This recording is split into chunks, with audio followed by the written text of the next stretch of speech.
persyaratan. Kalau dulu tuh ada syarat harus muslim gitu kan. Nah persyaratan persyaratan bahwa petugas harus muslim itu dihapuskan. Jadi non muslim juga bisa menjadi petugas haji untuk mengakomodir daerah-daerah yang memang muslimnya tuh minoritas kayak gitu. Maman Imanul Haq itu anggota Komisi 8 juga bilang dengan undang-undang ini kan membentuk kementerian. Kenapa kementerian juga? Jadi secara menyeluruh sebenarnya kan, selain hal-hal itu bahwa pembinaan tuh dimulai dari start, dari mulai pembinaan di tanah air itu udah berjalan. Anggota Balik Bu Seli Andriani Gantina juga bilang kalau benar tadi katakan Nuki juga menyampaikan bahwa jaminan sosial, jaminan kesehatan juga itu harus terjamin.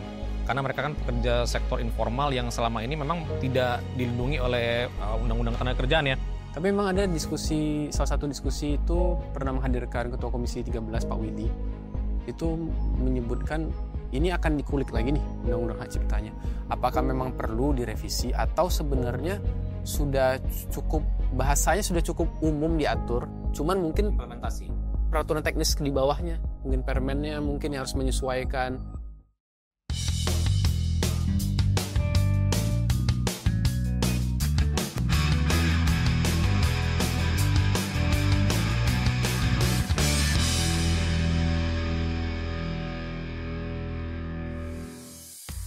Halo para newsroom, balik lagi menyapa Anda pemirsa. Senang sekali rasanya kita di sini kembali menyapa teman-teman semua untuk bisa ngobrol-ngobrol lagi bersama dengan teman-teman yang juga sudah hadir di hari ini. Dan dia bersama saya Dadi Ramadan dan juga rekan saya Nuki Tambulun. Saya Ubed. Saya Agung Hidayat. Ya, jadi sebetulnya kalau kita lihat DPR sebagai perwakilan dari masyarakat, tidak hanya mewakili masyarakat kan? Iya. Tidak hanya menyuarakan aspirasi masyarakat, tapi DPR juga memiliki tugas dan fungsi yang lain. Apa tugas fungsinya? Ya, jadi memang akhir-akhir ini banyak ya fungsi-fungsi yang dijalankan oleh DPR. Salah satunya legislasi. Kemarin mengesahkan Banyak undang-undang. undang-undang haji. Terus juga dan umroh, terus juga anggaran kemarin diketok RAPBN tahun 2026. Lagi proses. Ya. Lagi proses pembahasan anggaran. Iya, maksudnya lagi dibahas. Iya. Makanya Apanya diketok pala gue. Tapi memang kemarin juga sempat di tanggal 15 Agustus ya? Iya. Iya, Ini sidang. juga sidang paripurna kembali membuka sidang apa namanya? Sidang Sidang sidang bersama DPR dan DPD. dan membuka mahasiswa sidang. Nggak, itu yang tapi baru. dilanjutkan. Jadi setelah sidang bersama itu baru sidang paripurna pertama tahun sidang yang terbaru lagi. Jadi di setiap Agustus tuh nanti sampai ke Agustus tuh masa sidang, setiap Agustus tuh pasti masa sidang akan masuk masa sidang baru kalau DPR. Jadi mungkin pemirsa juga masih bingung kok setiap Agustus itu ada sidang pagi, ada sidang siangnya. Siangnya itu sebenarnya pembukaan paripurna tahun sidang baru DPR. Jadi kita dalam 1 tahun masa sidang tuh ada 5 ya, Gong ya? Ada 5. Jadi di Agustus itu startnya yang pertama. kalau di swasta kan ada laporan tahunannya di awal tahun. Kalau kita memulai di Agustus. Iya. Karena spiritnya tuh Agustus. Iya. Agustus ulang tahun kemerdekaan yang baru. Dan ulang tahun DPR juga. Ulang tahun DPR tanggal berapa? 29 Tanggal Agustus. 29 Agustus. Jadi memang kemarin di bulan Agustus kita banyak ya. Iya, dan pengawasan pastinya ya. Fungsi Iya, pengawasan pengawasan juga. dijalankan Benar, di tadi. masa sidang ini gitu. Dan di bulan itu juga akhirnya produk legislasi baru ya meluncurkan RUU. Oh, sebutannya produk ya? Ya, kita sebut produk. Kita kan dong. produk Iya, legislasi. Produk legislasi, produk Produk hukum. Ini gitu, buat undang-undang. teman-teman yang mungkin belum tahu kalau DPR juga kan ada fungsi legislasi itu menciptakan atau membuat undang-undang bersama dengan pemerintah Ya. dan juga DPD ya, masukan dari DPD juga tentunya. Iya, menerima dari DPD. Betul, jadi itu disebutnya adalah Pertimbangan. produk dari DPR atau produk undang-undang. Ini banyak sekali undang-undang yang memang masuk dalam prolegnas ya. dan Prolegnas juga- prioritas. dan juga prolegnas prioritas. Salah satunya yang kemarin sempat ramai diperbincangkan adalah masalah Undang-Undang Haji. Penyelenggaraan ibadah haji Dan dan umroh. umroh. Ibadah haji dan umroh. Jadi kita sebut panjang dulu. Betul, Undang-Undang Penyelenggaraan ibadah haji dan umroh. Jadi bukan cuma haji. Umroh juga menjadi perhatian DPR, apalagi kan umroh itu waktunya lebih fleksibel ya. Kalau haji 1 kali setahun kan, kalau umroh jadi umroh juga nggak boleh, DPR juga nggak mau terlepas. Nah, cocok Om Dadi lempar ke ini nih yang baru aja Haji. haji. Haji Tapi sebelumnya episode dia haji juga. Kali ini dia ngomong tentang Haji lagi. undang-undang ibadah haji. Penyelenggaraan Ya, ibadah haji dan Biar Beban nih, makin jujur, komplit biar makin gitu loh. komplit. Iya.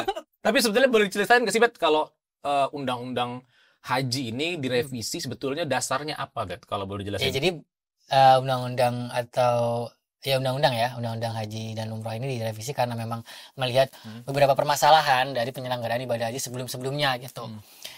DPR ini melihat, kan ini kan inisiasi DPR ya. DPR sebagai salah satu fungsinya adalah pengawasan, dan kemarin juga ada tim pengawas yang terjun langsung melihat penyelenggaraan ibadah haji. Memang perlu nih segera direformasi gitulah penyelenggaraan ibadah hajinya. Dengan yang pertama, poin-poin dari revisi ini adalah yang pertama, mengubah status badan penyelenggara haji menjadi kementerian gitu. BP Haji menjadi kementerian. Ya, ini juga salah satu desakan dari Kementerian Haji dan Kementerian Haji Arab Saudi ya. Karena mereka pengen kerjasamanya ini ya antar kementerian gitu, bukan dengan badan. Karena gitu. badan di bawah kementerian kesannya ya. Iya, jadi akhirnya dengan desakan itu akan dinaikkanlah status BP Haji ini menjadi kementerian kayak gitu. Selain itu juga masalah penyelenggaraan juga direvisi di situ, masalah kuota juga ditekankan, dipastikan bahwa kuota itu 92% yang reguler, 8% untuk khusus. Lalu juga masalah petugasnya bahwa tetap akan ada petugas haji di daerah, cuman akan dikurangi, jadi nggak sebanyak tahun-tahun sebelumnya, dipastikan agar tidak mengurangi kuota dari jemaah reguler gitu. Dan juga persyaratan, kalau dulu tuh ada syarat harus muslim gitu kan. Nah persyaratan persyaratan bahwa petugas harus muslim itu dihapuskan. Jadi non muslim juga bisa menjadi petugas haji untuk mengakomodir daerah-daerah yang memang muslimnya tuh minoritas kayak gitu. Dan yang terakhir juga masalah syarat minimal umur yang sebelumnya 17 tahun diganti menjadi 13 tahun. Ini untuk dibahas dengan pendekatan syariat lah gitu. Kalau 13 berarti nanti misalnya orang tua ya, dia udah bisa bawa anaknya gitu.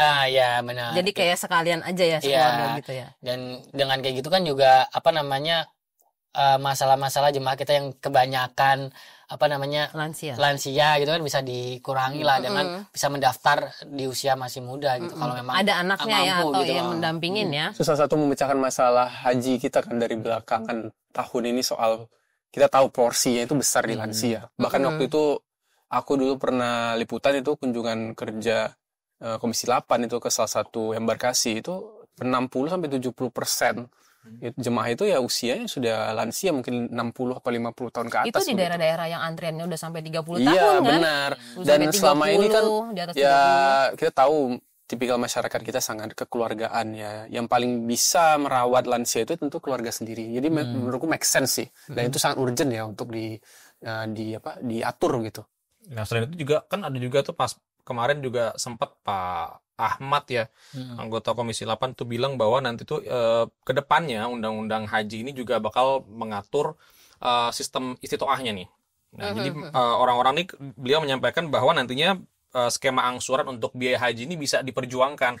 Karena selama ini banyak orang yang sudah mati-matian nabung haji sekian puluh tahun ya kan, akhirnya mereka ketika sudah terkumpul uangnya ternyata masih harus ngantri lagi sekian puluh tahun. Padahal udah nabung susah nih, masih nunggu antrian. Nah, itu katanya nanti juga kedepannya bakal diperjuangin oleh DPR untuk bisa menjadi salah satu angsuran tabungan haji ini bisa ketika sudah mendaftarkan uangnya itu nanti langsung masuk di antrian ke depannya. Katanya sih seperti itu. Tapi juga si Pak Maman Imanul Haq itu anggota Komisi 8 juga bilang dengan undang-undang ini kan membentuk kementerian. Kenapa kementerian juga? Jadi secara menyeluruh sebenarnya kan, selain hal-hal itu bahwa pembinaan tuh dimulai dari start dari mulai pembinaan di tanah air itu udah berjalan. Kalau selama ini kan mungkin lewat Kanwil kali ya, Kemenak kan kita tahu Kemenak banyak urusannya ya, mengurusin banyak agama, nggak cuma haji. Jadi mungkin pembinaan dari hal-hal yang sesimpel sekecil dari pembinaan itu juga harus maksimal sebenarnya kan. Makanya lewat undang-undang ini juga soal pembinaan ini sampai nanti di tanah sucinya sana itu benar-benar fokus si kementerian ini, karena kan kementerian ini nggak akan mengurusin hal-hal yang lain lagi kan. Dan dengan adanya Kementerian Haji dan Umroh ini harapannya juga penyelenggaraan ibadah haji ini bisa terselenggara dengan one stop service, dalam artian dari mulai awal hulu sampai hilir itu dilaksanakan oleh satu kementerian itu aja gitu. Jadi nggak ada berbagai, kalau dulu kan banyak lembaga ya selain Kementerian Agama melalui Dirjen PHU. sekarang tuh ya udah dan juga BPKH apa kan banyak kan Iya, lembaganya. BPKH, Nah, Badan sekarang Pengelola Keuangan. sekarang ya nanti akan difokuskan di Kementerian Haji dan Umroh ini. Jadi dari hulu sampai hilir benar-benar fokus menyelesaikan dan juga menjalankan prosesi ibadah haji ini gitu ke depannya. Dan juga ini kemarin kan yang waktu haji yang kemarin tuh salah satu masalahnya adalah pendataan jemaah yang masih carut marut, banyak jemaah yang berbeda syarikah lah, terpisah dari terpisah dari keluarga. Karena udah multiple itu ya, multi syarikah ya. Iya, karena multi syarikah diterapkan oleh Arab Saudi. Iya, benar.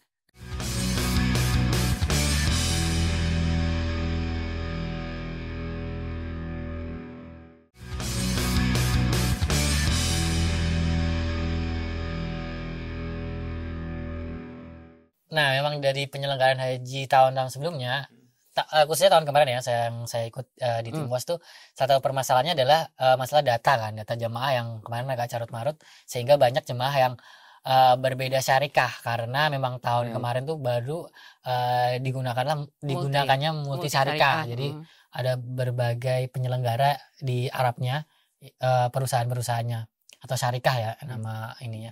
Nah, dengan adanya itu akhirnya di undang-undang haji ini juga akhirnya dimasukkan masalah digitalisasi, bagaimana data-data jamaah ini bisa diolah sehingga nggak ada lagi tuh keluarga yang terpisah dari keluarganya kayak gitu. Oh, sistem IHAJ itu namanya ya? Iya, IHAJ. Memang beberapa keunggulan dengan memiliki kementerian yang ngurus detail seperti haji ini juga disampaikan juga sih harapan dari beberapa anggota dewan, salah satunya Pak Hidayat Nur Wahid itu berharap ini kan problem haji ini banyak ya, kuota mulai dari syarikah tadi juga pelayanannya, jadi kementerian ini bisa langsung berdiplomasi atau punya bargaining lah di depan pemerintah Saudi sendiri begitu untuk menentukan bagaimana pelayanan maksimal. Dan juga mungkin bisa dipikirkan soal masalah kan ada usulan untuk memperpendek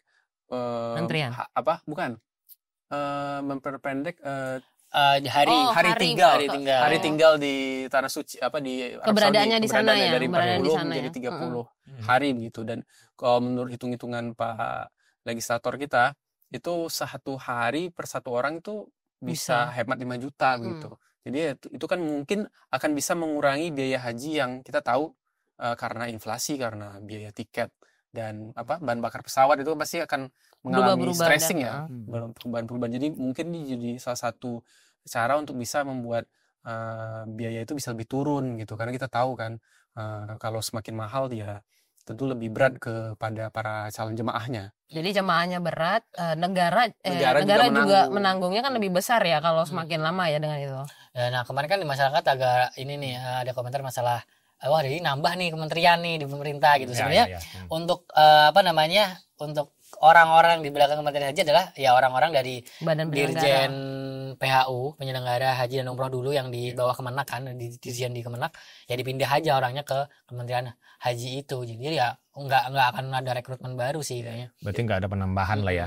Ya kita harap sebanding lah nanti ya dengan cita-cita pelayanan haji yang lebih efisien dan lebih berpegang pada pelayanan yang utama bagi jemaah, kan paling penting itu kan.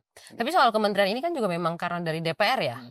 Inisiasi DPR juga kan, karena memang ya fokusnya DPR itu bahwa ini masalah yang kayak terus kita sering dengar lah ya, pasti anggota itu akan selalu bilang mau anggota komisi 8-nya baru terpilih, mau yang udah lama di komisi itu kan selalu bilang ini masalah hal-hal yang dasar itu kayak nggak pernah terpecahkan dengan baik ya. Kayak cateringnya, tenda pas di akomodasi, tenda di mana itu yang di Armusna itu juga kan kayak yang itu mulu bertahun-tahun. Makanya diharapkan kalau kementerian ini kan bisa lebih memperbaiki. Jadi memang kementerian Haji dan Umroh ini kementerian baru, tapi tanggung jawab dan juga pressure-nya akan besar nih di 2026. Kita akan melihat bagaimana kinerja mereka, apakah emang sesuai atau enggak gitu dengan dibentuknya kementerian baru ini. Ya. Betul. Tapi biar nggak sia-sia cita-citanya DPR juga kan, pengennya DPR memperbaiki pelayanan untuk jemaah. Karena DPR juga udah fokus kemarin juga sebagai Timwas Haji ya kan, udah ngelihat langsung di lapangan tuh seperti apa. Dan juga nih Wakil Ketua Komisi 8 Pak Singgih Jenderal Miko juga bilang kalau dengan penguatan BP Haji ini menjadi kementerian ini juga beliau sih optimis bahwa nantinya memang ini bisa mulai pelan-pelan memperbaiki kesalahan-kesalahan yang selalu berulang tadi disampaikan juga sama teman-teman. Memang kalau permasalahan kayak catering, akomodasi, sampai bahkan sistem haji atau sistem Siskoat ini kan masih terus bermasalah karena memang juga kemarin disampaikan bahwa tadi multi syarikah Bet ya. Sebenarnya kalau multi syarikah itu mungkin banyak orang yang belum tahu Bet. Boleh jelasin dikit sih syarikah itu seperti apa sebetulnya? Jadi syarikah itu adalah perusahaan yang memberikan fasilitas di sana. Jadi kayak tenda, terus, apa namanya? Kayak yang IO pasti lah ya? Iya, IO bener. IO di sana. Nah, kalau dulu IO-nya itu satu doang. Indonesia itu dipegang satu IO doang. Satu perusahaan aja. 220 Iya. ribu orang itu dipegang oleh satu perusahaan aja. Nah, yang tahun kemarin diberlakukan 8 syarikah atau 8 event organizer gitu. Nah, karena ada 8 kan masing-masing IO kan ada cara nge-treat jamaah yang beda-beda kan. Dia punya sistem Iya, masing-masing. dan hotelnya juga berbeda-beda. Terus tendanya juga berbeda-beda. Nah, kemarin tuh ada yang satu keluarga berbeda syarikah. Nah, karena berbeda akhirnya Penginapannya berbeda. Penginapannya terpisah, terus tendanya di Armusna juga terpisah. Nah, itu yang menyebabkan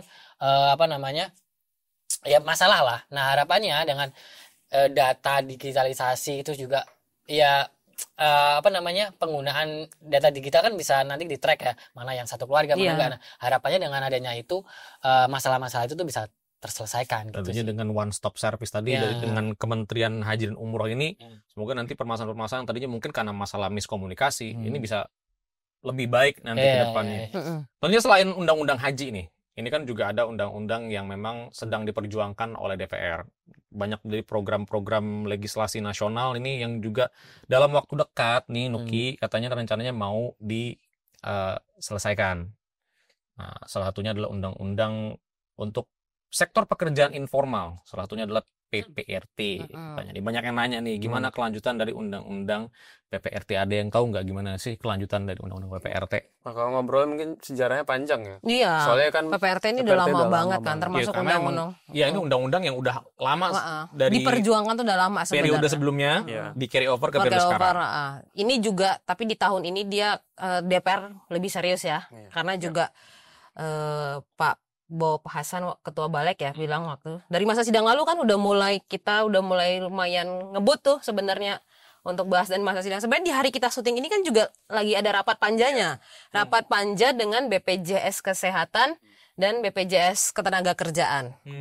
Itu Balik sampai seserius itu mengundang BPJS Kesehatan dan Ketenagakerjaan karena memang mau mencoba mengatur jaminan sosial. Skema jaminan sosial. Bahwa walaupun dia pekerja informal, dia juga harus dia berhak untuk mendapatkan perlindungan itu, baik itu kesehatannya. Teman memang Pak Martin Manurung kan tuh menyampaikan, dia ketua panja wakil ketua Balik tuh menyebutkan bahwa jangan sampai ini salah karena mereka informal. Karakternya kan beda ya dengan pekerja formal. Dia informal tapi dia penerima upah sebenarnya. Penerima upah. Tapi dia bukan yang formal. Jadi memang perlu dilindungi kayak kesehatannya. Karena selama ini memang masih diatur tuh adalah sektor formal ya. Contoh kayak informal bisa tapi mandiri jatuhnya kan. Mengurus sendiri berarti belum ada payung hukum yang memayungi. Kalau informal tapi dia bukan penerima upah. Bagaimana? Kategorinya penerima apa kayak UMKM tuh informal, tapi PRT ini kan penerima upah sebenarnya.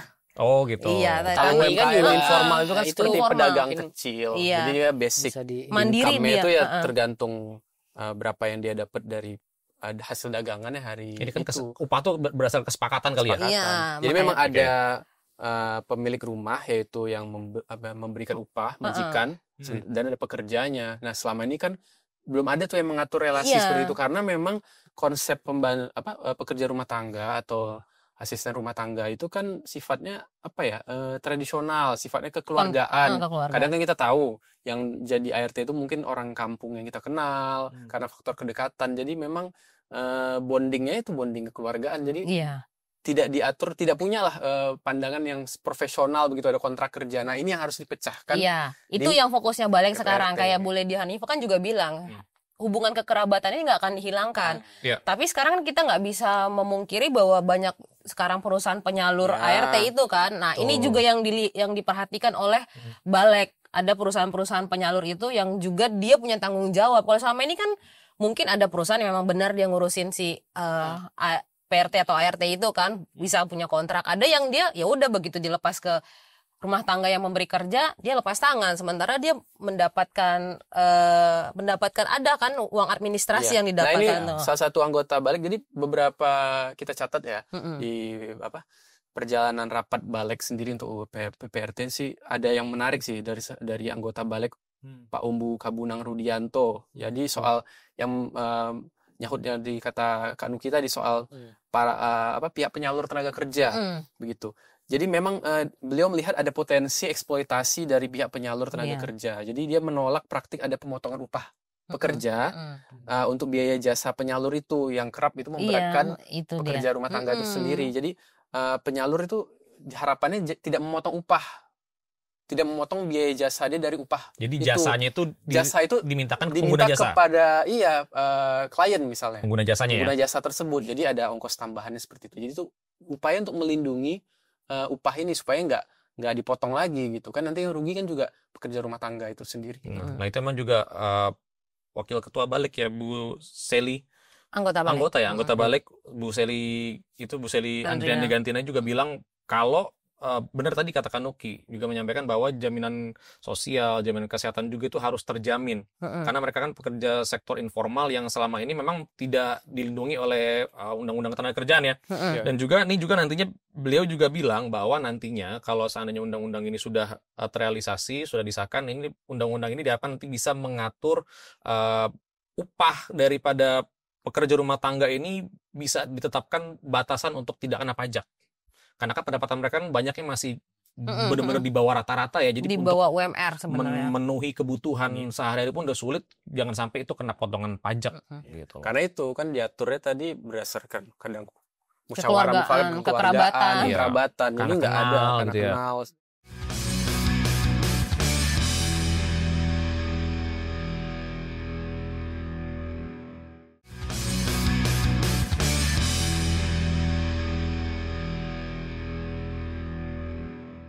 Tapi berarti maksudnya pekerjaan ini kan rawan eksploitasi ya, dan kekerasannya itu gimana tuh?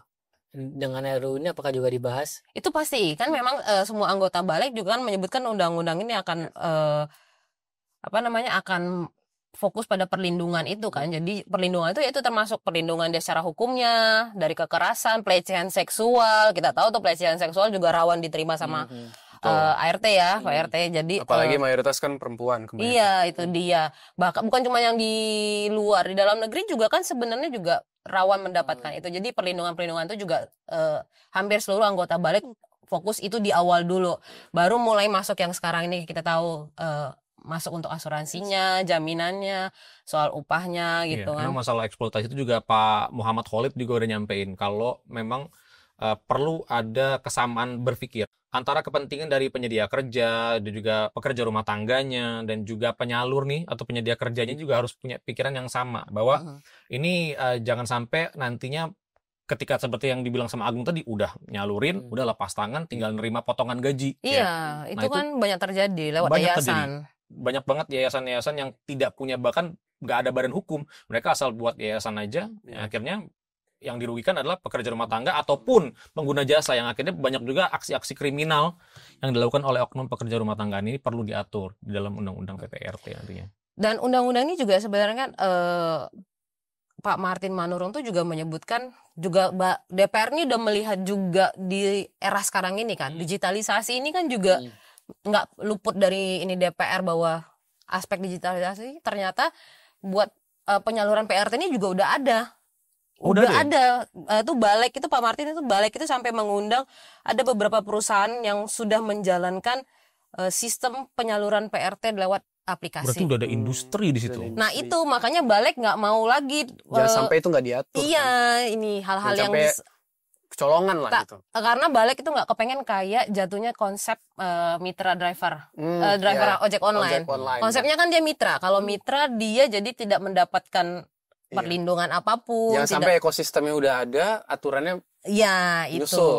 Jadi balik mengatur soal aplikasi ini, digital ini, itu udah ada aplikasi itu juga ketangkap sama DPR sebenarnya sama baik. Makanya lagi dibahas juga. Kemarin ada PT Cicana Indonesia, PT PKK Provinsi Jakarta. Itu dia salah satu yang sudah menyalurkan lewat aplikasi. Jadi kayak e-commerce ya maksudnya. Jasa tapi e-commerce kayak mungkin kalau itu sebenarnya kalau di Gojek kan ada kayak GoPay gitu ya. Iya. Nah, itu kan jatuhnya mitra. Iya kan. Maksudnya itu kan melakukan pekerjaan rumah tangga juga sebenarnya. Iya, tapi dia mitra kan. Jadi si kayak Gojek ataupun si ibarat beli Grabnya putus lah itu kan. iya tidak. Nah, balik tuh nggak pengen gitu karena kan PRT itu ditinggal di dalam rumah. Itu yang fokusnya balik kita bahwa DPR itu hal-hal seperti itu juga udah ditangkap oleh balik. Harus jelas ya pengguna jasa kewajiban haknya apa, juga pekerja rumah tangga kewajiban haknya apa. Terus pun penyalur atau yayasan tuh juga punya kewajiban dan haknya apa. Dan P3RT ya namanya perusahaan itu. Perusahaan P3RT ya sebetulnya. P3RT sebutnya. Ya, salah satu concernnya juga dengan adanya regulasi ini paling nggak ada perlindungan hukum. Pasti itu gitu kan yang paling penting. hukum. Karena kan seperti diskusi kita tadi, problem PPRT ini selain juga rentan eksploitasi, kita tahu sendiri batas umurnya kan juga nggak ada ya. Maksudnya kalau kalau yang kalau tidak diatur, yang selama ini kita realitasnya bisa mungkin masih usia remaja atau mungkin sudah sangat tua, masih bekerja begitu. Lupa sih, tapi saya ingat itu ada waktu ngeliat nonton live streamingnya atau beritanya itu memang ada kita produksi, tapi saya lupa itu memang ada kayaknya batasan umur tuh juga akan dipertimbangkan oleh tentu balik. Harus kalau sudah ada diformalkan dalam bentuk regulasi pasti. Kalau lu lihat juga kan ya mungkin di tetangga kita atau dimanapun kadang juga masih SMP ya umuran anak SMP putus sekolah langsung akhirnya jadi kerja, PRT. Benar, itu juga emang harus diatur dan itu kadang-kadang dari yayasan gitu kan. Dan yayasan itu yang nggak mungkin kurang bertanggung jawab dan itu harus diatur.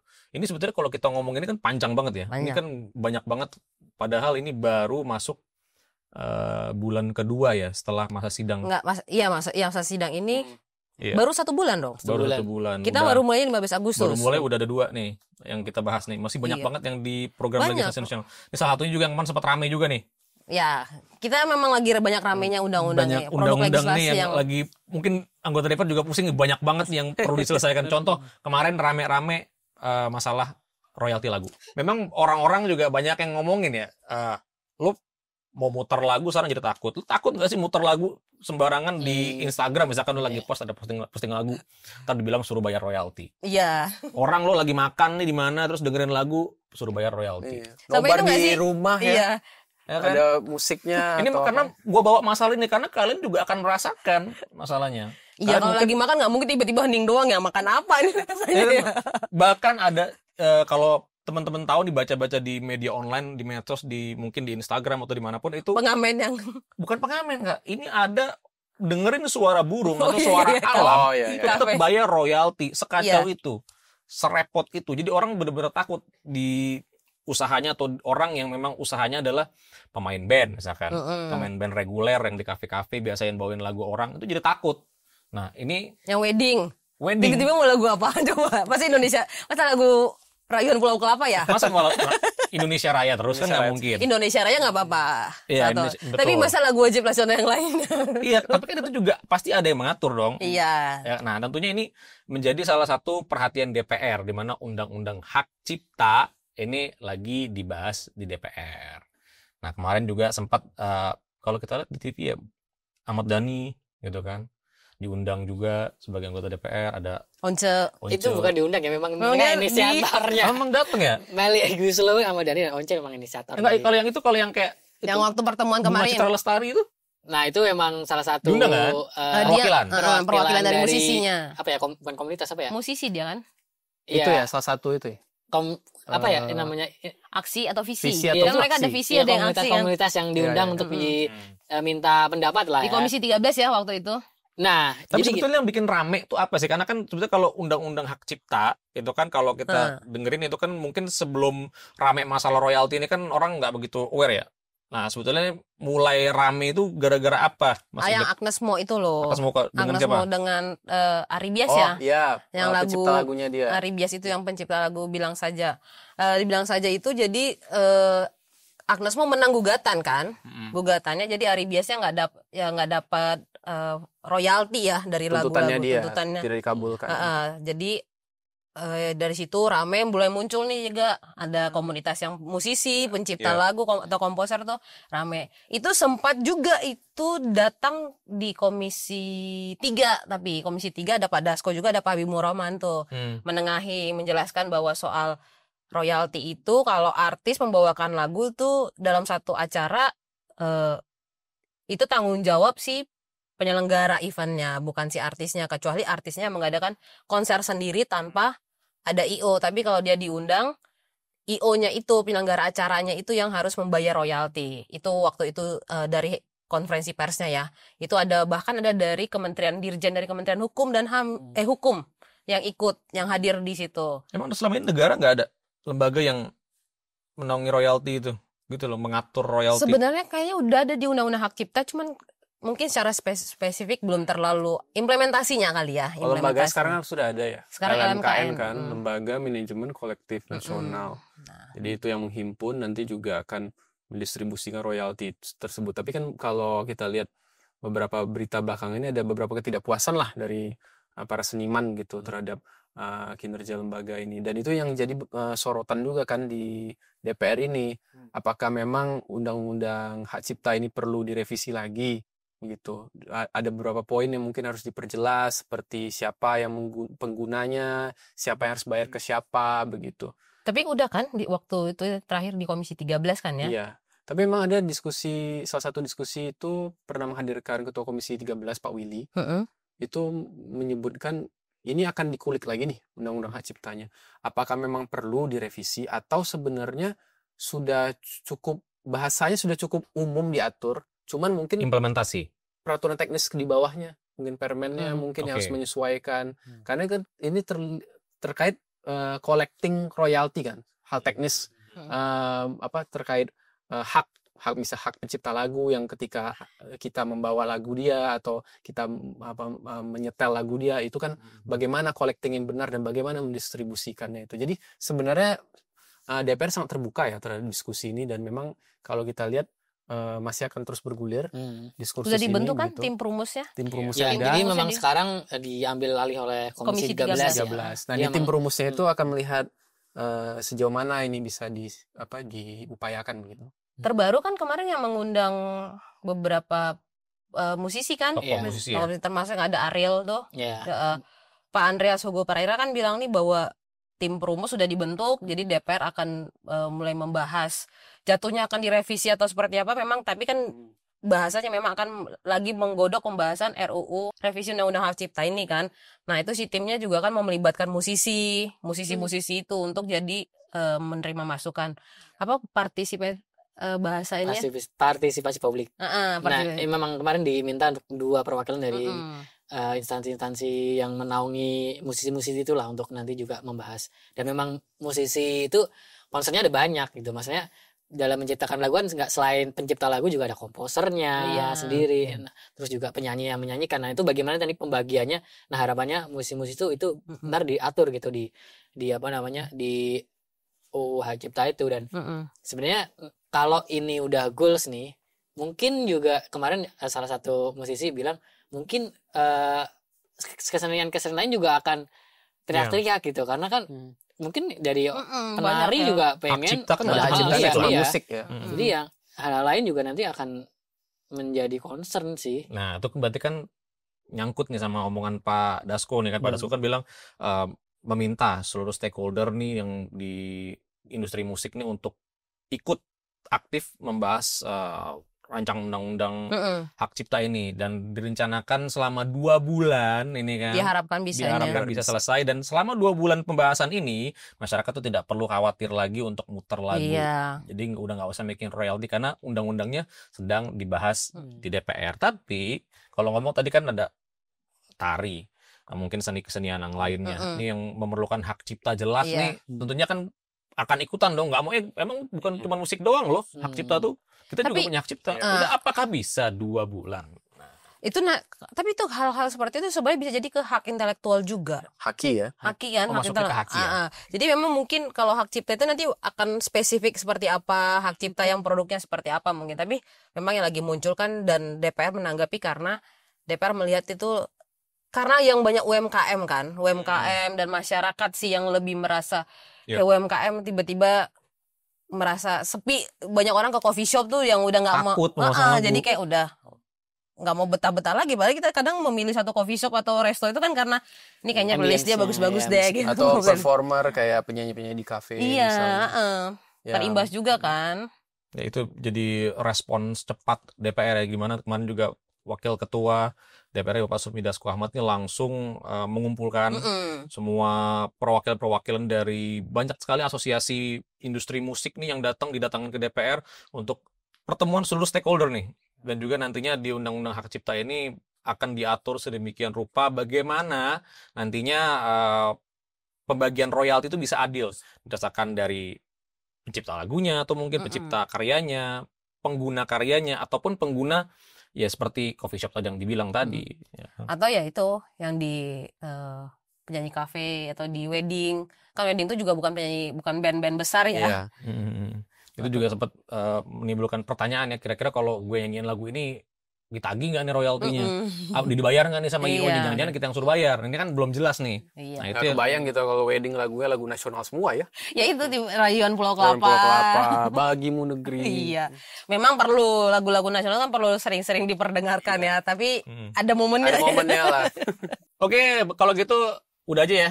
Sekian Udahlah. aja perbincangan. Berbincang. Iya dong, kan kita sama bincang ngobrol ini kita. Ya semoga pokoknya obrolan-obrolan kita di hari ini bisa memberikan manfaat buat teman-teman yang mungkin berhalangan atau belum update seputar parlemen. Di sini bisa diulas dengan kita. Kalian bisa menerima informasi lebih cepat dan juga lebih mudah menerimanya. Oke, sekian dari saya Dede Ramadan. Dan jangan lupa, kalau kalian punya pesan apa untuk pembahasan kita di episode selanjutnya, boleh ditulis di kolom komentar. Saya Dede Ramadan, ada juga rekan saya. Dengan saya, Nuki Tambolon. Jangan lupa terus mengupdate informasi Anda tentang parlemen melalui live streaming di TVR Parlemen maupun YouTube TVR Parlemen, ataupun kita juga punya IG-nya tvr.parlemen.